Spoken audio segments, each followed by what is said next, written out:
about dark matter. What do you know? Exactly. That's part of it. That's why we call it dark matter. It's like we don't know what it is. It makes up 85% of all of the mass in the universe, the matter of the universe.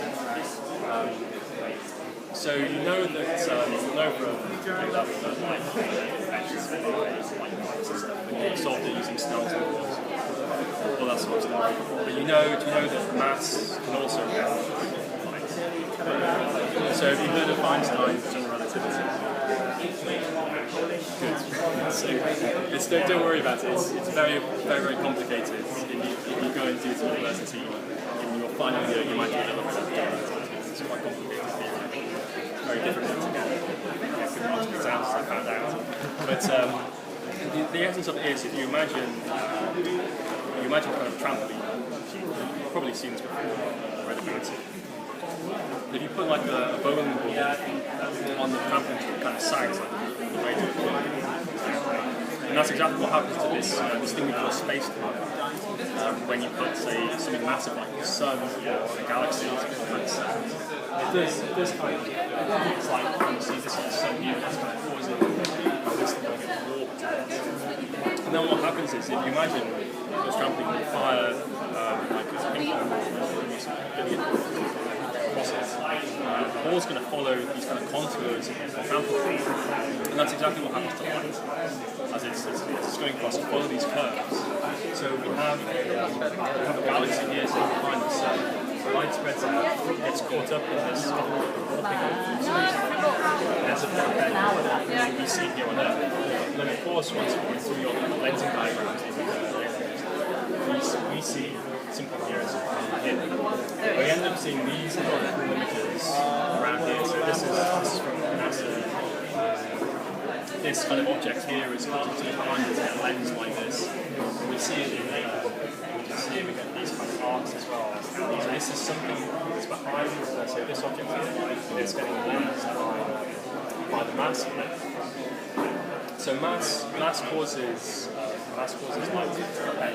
And then because we think we know this theory of gravity with relativity, not myself personally, in general, we know how much mass causes a certain amount of distortion. So I'll put you guys back up. So I've already done this. So you guys can enter. So this is some Hubble deep field images. So these are all at the moment, you don't weigh it. So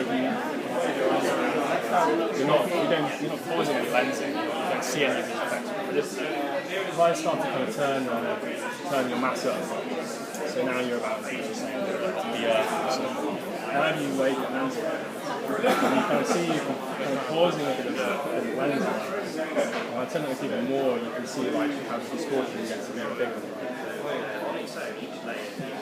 So you can see how you're creating these kinds of arcs now. And of course, like when we look up into the sky with those we don't see you guys. This is what we actually see. So the point is that we can't see a lot of the mass that's causing this lens. When we look here, we look at this, you see we added kind of all the light we can see that comes from stars. It's not enough to explain the amount of distortion that we see. So then we have this concept called dark matter, the bit that makes it work, the bit that we kind of stick in that we don't quite understand that makes our theories kind of work. And then this is basically why. So that you see these images here, but you can't see like all the mass that's so this is essentially gravitational lensing. And then what we do, what the research that happens at Durham, that I'm getting involved in, is because we can't see it, how do we, as scientists, how do you learn about it and what you do? You can't go out there and weigh it or whatever. So we run these simulations in a supercomputer we have at Durham. And we go over to that screen next and show you like the results from one of our simulations. And you'll see, we can colour it in purple, not because it's purple, it just looks cool. It's actually dark. So you know about the Big Bang. So after the Big Bang, everything was kind of in this very almost uniform kind of state of explosion. Apart from some places, there was just a little bit more stuff than in other places, and of course, because gravity attracts matter, that little just a little bit more attracted some more stuff, and a little bit more, and then kind of went on. So from these very tiny kind of perturbations, these very tiny deviations from uniform density.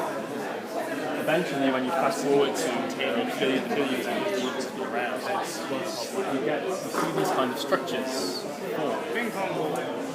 When I see the big white bright things, they're what we call dark matter halos. And we think that galaxies, this is where galaxies form. Yeah, well, because what happens is dark matter kind of collapses into the structures, and it drags along the stuff that stars get formed. So they're not, because it weighs so much more, it's more dark matter than there is in this luminous matter. Any baryons? Have you done that part in your module in your A-levels yet? So I won't go into baryons, I'll probably do that next time.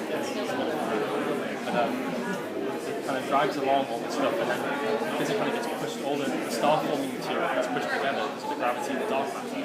That's where the galaxies form.